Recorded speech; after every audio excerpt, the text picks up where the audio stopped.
Hello बच्चों, आप देख रहे हैं स्ट्रिंग फिजिक्स क्लास का यूट्यूब चैनल। यहाँ आप क्लास 11, 12 IIT और नीट के लिए अपने फिजिक्स की तैयारी करते हैं।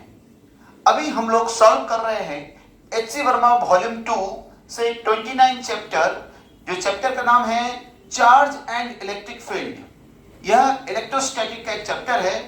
उससे 6 नंबर क्वेश्चन को हम लोग सॉल्व कर रहे हैं। 1 से लेके 5 तक हम लोग सॉल्व करके वीडियो अपलोड कर चुके हैं। चलिए 6 नंबर क्वेश्चन को हम लोग देखते हैं, इसमें क्या लिखा हुआ है। तो 2 चार्जेस 2 इंटू 10⁻⁻6, ध्यान दीजिएगा। 2 चार्जेस, आपके पास 2 चार्ज हैं। एक चार्ज का वैल्यू है 2 इंटू 10⁻⁻6 एंड 1 इंटू 10⁻⁻6। 2 चार्ज है आपके पास। तो मैं पहले इसको लिखूं, 2 चार्ज है,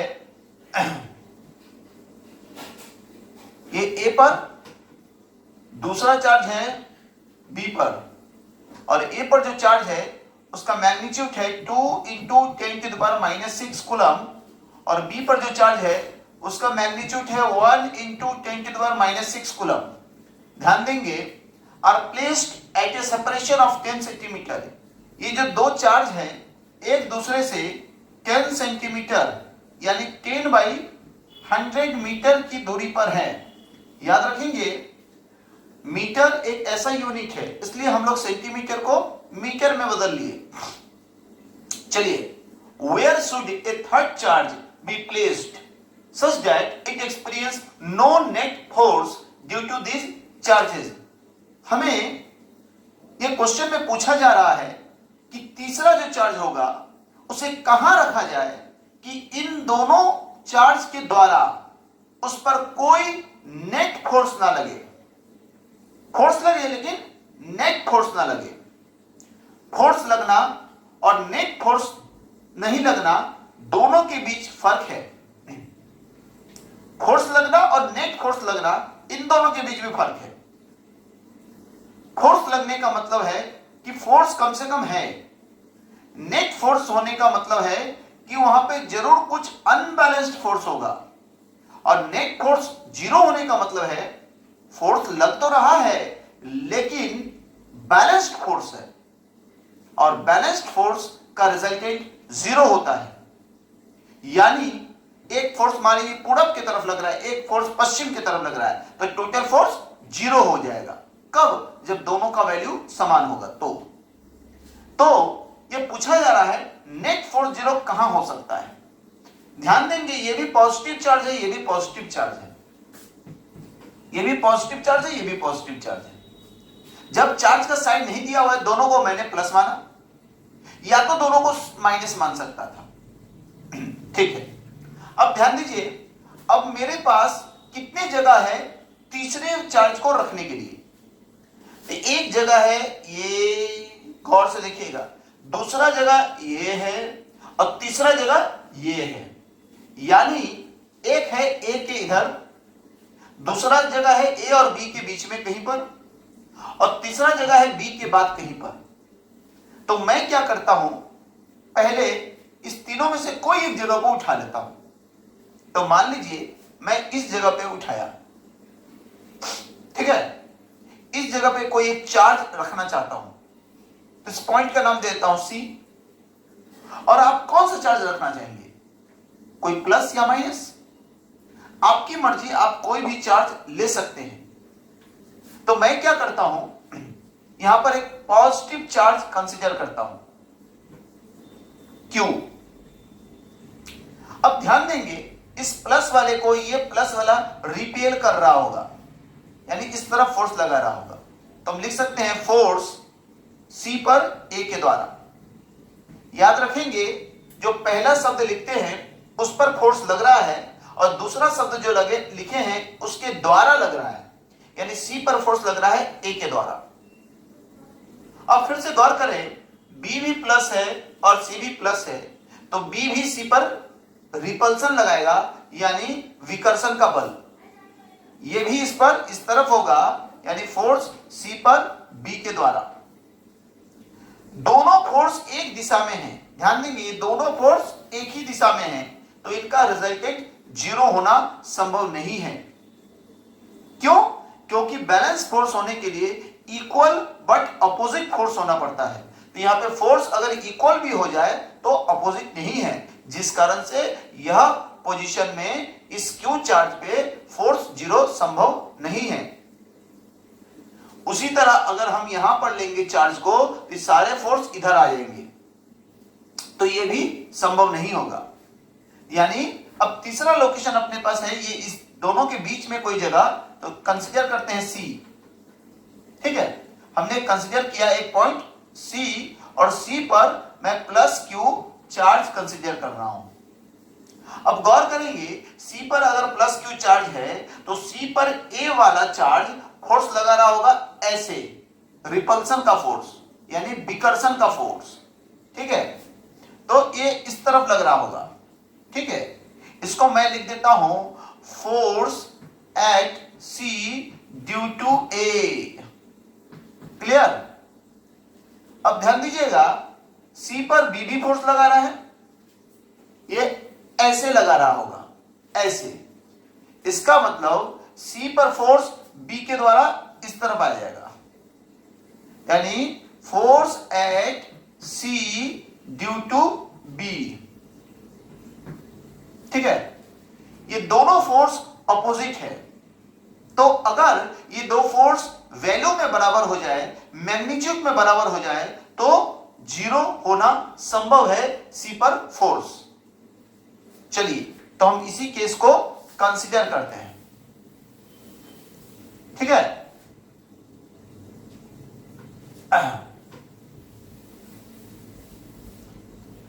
अब हम लोग लिखते हैं फॉर force at C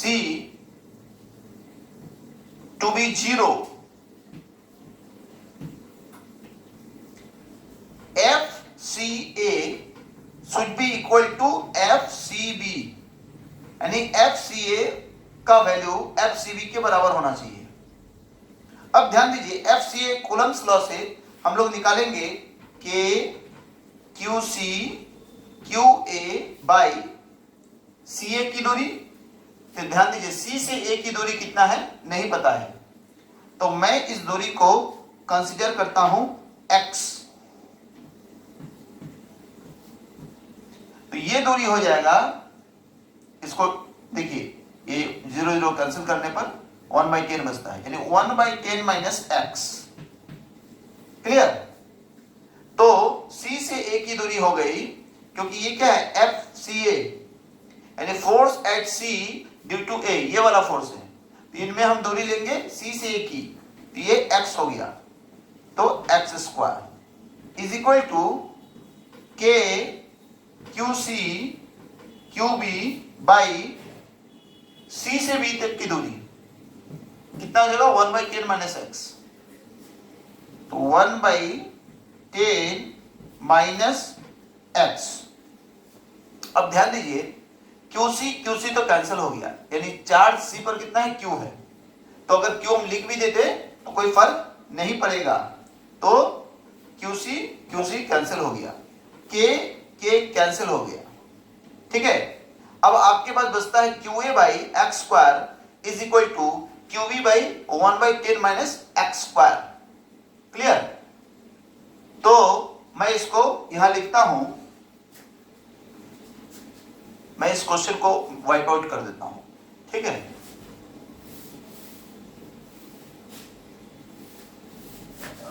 मुझे जगह मिल जाएगा।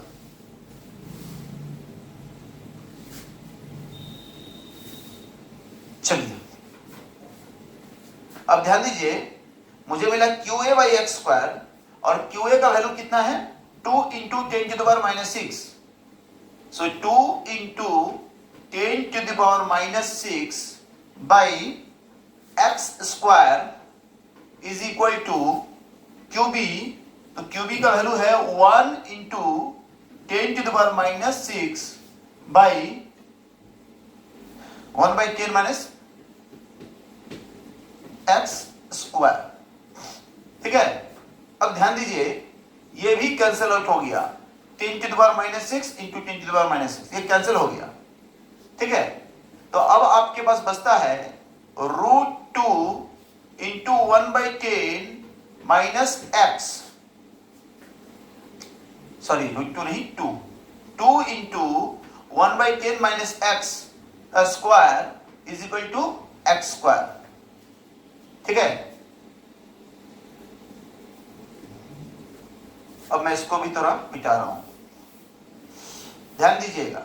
अब स्क्वायर रूट दोनों तरफ लेने पर, taking square root both side,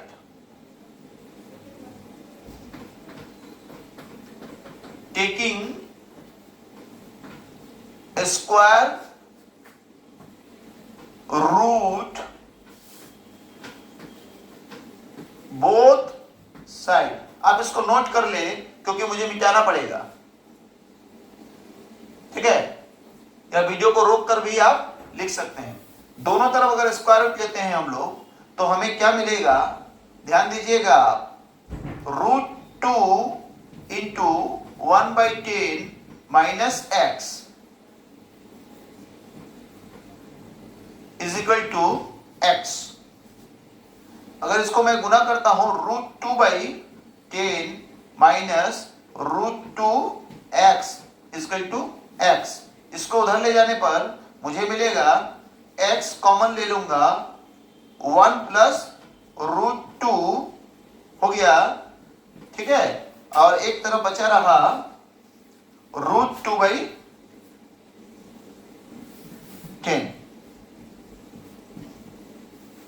ठीक है। चलिए अब ध्यान दीजिएगा, x इक्वल टू हो गया √2/10 इंटू, इसलिए मैं लिख सकता हूं x इज इक्वल टू √2/10 और नीचे में आ गया इंटू 1 प्लस √2 या √2 प्लस 1। इसको अगर मैं रैशनलाइज कर दूंगा √2 माइनस 1 और √2 माइनस 1 से, तो मुझे मिल जाएगा 2 माइनस √2 बाई, ध्यान देंगे 2 माइनस √2 और ये बाई हो जाएगा, ये हो गया √2 का स्क्वायर, 2 माइनस 1 का स्क्वायर इन 1, 2 से 1 क्या 1, यानी 10 बच गया, ठीक है। अब जब 10 बच गया, अब इसको सॉल्व करना बहुत आसान है, क्योंकि आपको क्या करना है, 2 से √2 को सब्ट्रैक्ट करना है, यानी 2 माइनस 1.414, तो मुझे मिलता है 0.586। मैंने कैलकुलेट किया तो मुझे मिला 0.586/10, ठीक है। आप लोग इसको नोट कर लीजिए, 0.586/10।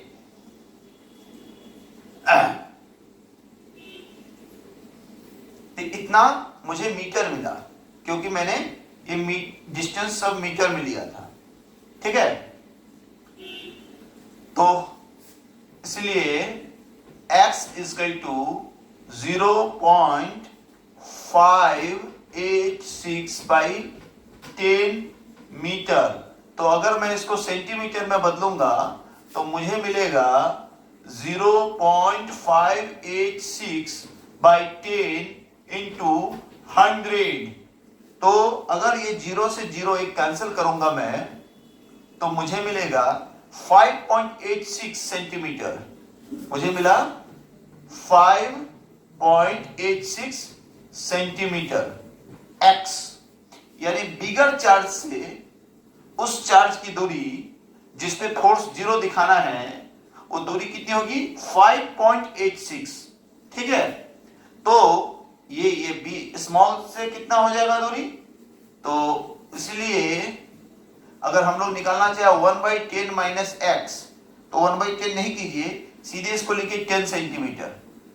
सो नेक्स्ट डिस्टेंस हो जाएगा 10 माइनस एक्स, यानी 5.86।